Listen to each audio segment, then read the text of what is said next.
मुल्क की मईशत इस वक्त एक मुश्किल घड़ी पे है, तो हम सबको मिलकर इंशाअल्लाह ताला इसको आगे बढ़ना है. It is not easy for any Prime Minister to allow increase in the price of fuel. 120 अरब रुपए का महीने का नुकसान होता है. हुकूमत पाकिस्तान को चलाने से 3 गुना ज़्यादा खर्चा इस सब्सिडी में हो रहा था. शहबाज साहब से जब मैंने कहा कि सर पेट्रोल की प्राइस बढ़ानी, उन्होंने कहा मैं नहीं बढ़ाने दूंगा. मैं कहा सर बढ़ानी बहुत ज़रूरी है. उन्होंने कहा अच्छा तुम गरीब लोगों को पहले कंपनसेट करोगे तो फिर बढ़ाएंगे. 8.5 करोड़ पाकिस्तानियों को हर महीने स्टाइपेंड देंगे इंशाल्लाह अगले पूरे साल के अंदर. I see 3 or 4 people sitting in the third row who own planes. आपको थोड़ा थोड़ा पेट्रोल महंगा हो जाएगा, but the rest of you will be okay.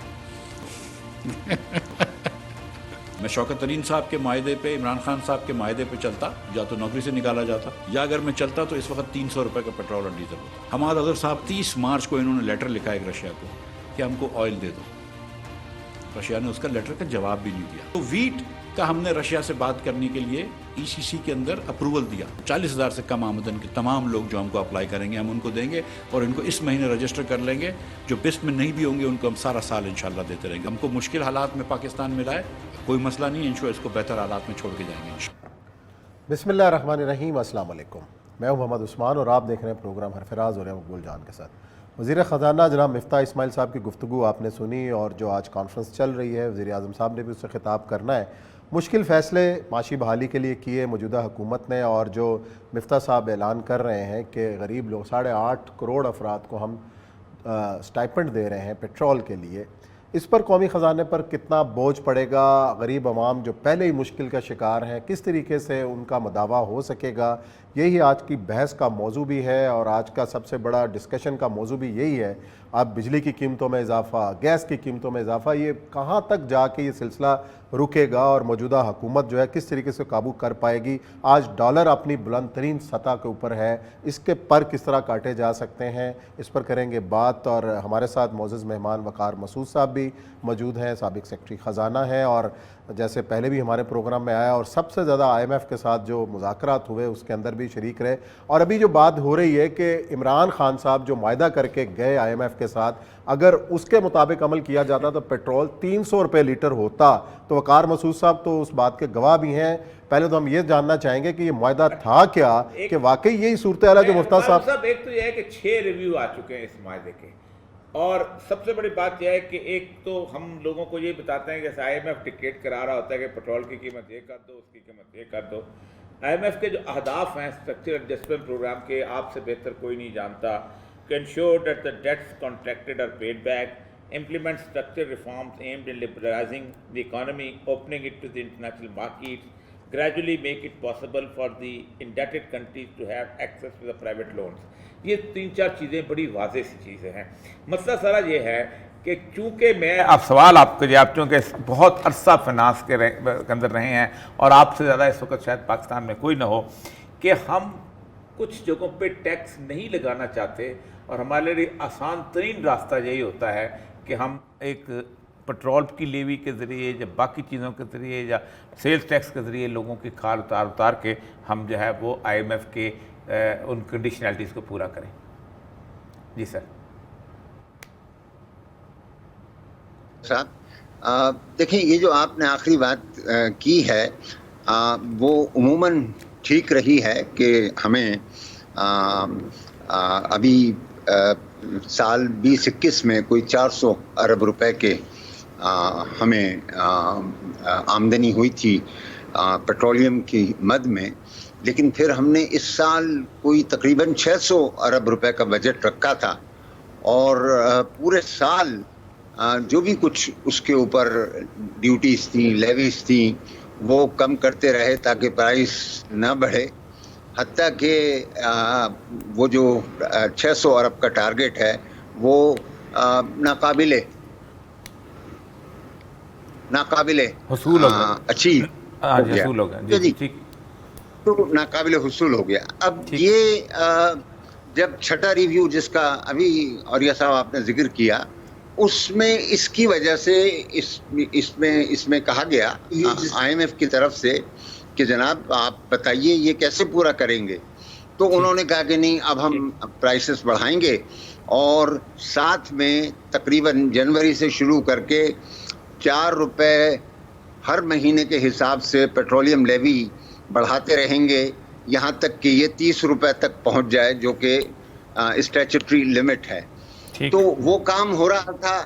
پھر بیچ میں جو ہے یہ پیکیج آ گیا جو اس وقت ہماری مشکلات کا سب سے بڑا سبب ہے کہ جب مارچ میں 10 روپے بڑھانے تھے تو پرائم منسٹر نے اس وقت کہا کہ نہ صرف ہی کہ 10 روپے نہیں بڑھاؤں گا بلکہ میں 10 روپے کم کروں گا, اور ساتھ میں بجلی بھی 5 روپے کم کر دی, اور یہ بھی کہا کہ یہ جون تک جو ہے وہ رہے گا.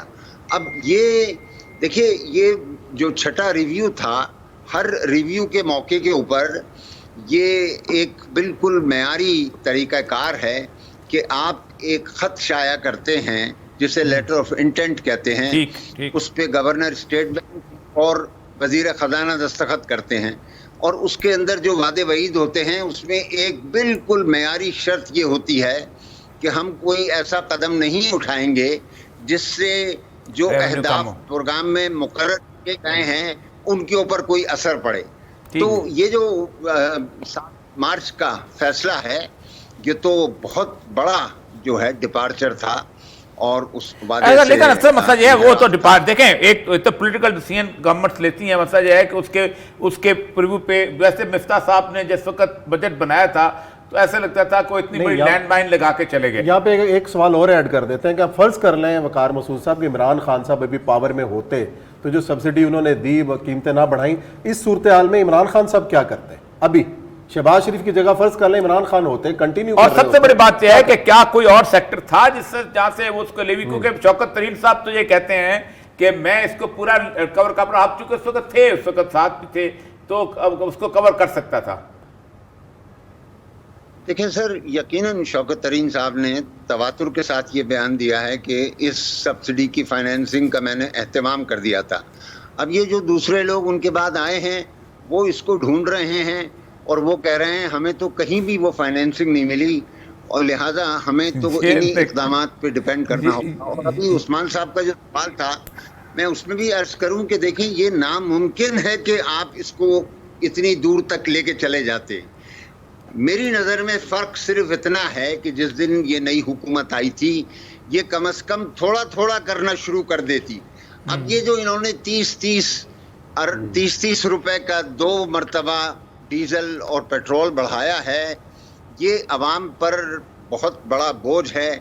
سمجھ جائیں گے لوگ, وقت لگے گا, دقت ہوگی, لیکن آپ ہر طرف دیکھ لیں یہ صرف میری اپنی گاڑی چلانے کی بات نہیں ہے, یہ ہر چیز میں یہ چیز استعمال ہو رہی ہے. یہاں پر سفر کا مسئلہ ہے اس میں استعمال ہو رہی ہے, زراعت میں استعمال ہو رہی ہے. ابھی آپ نے سنا سعد رفیق صاحب کہہ رہے ہیں 8 ارب روپے کا مجھے خسارہ ہو گیا ہے اس کی وجہ سے. یہ ٹھیک ہے. اچھا دوسری چیز, یہ تو پیٹرول کی بات آ گئی, دوسری سب سے اہم ترین چیز ہے کہ آپ نے آگے جو ہے وہ اس وقت آپ نے ایک ڈیٹ سروسنگ کی قسط بھی دینی ہے, اور آپ کا جو چائنا کا پیسہ بھی اب آپ کے پاس ڈاواڈول سا ہے, سعودی عرب کا بھی پیسہ اس طرح کا نہیں ہے, IMF کا بھی, باقی ساری چیزیں. آپ یہ بتائیے ابھی جو 2 دن پہلے ایک LNG کا جہاز آیا ہے اور وہ چائنا پیٹرولیم کا جس کا آگے 28 جون میں ہے وہ واپس چلے گئے, کوئی آپ کو کریڈٹ دینے کو نہیں تھا, واپس چلا گیا. یہ جو کرائسس بلٹ اپ ہو رہا ہے کیا ہم اس طرف لیڈ تو نہیں کر رہے کہ ہم ایک پہلی قسط نہ دے دیں اور جس دن ہم نے قسط نہ دی تو ہم تو سری لنکا ہو جائیں گے؟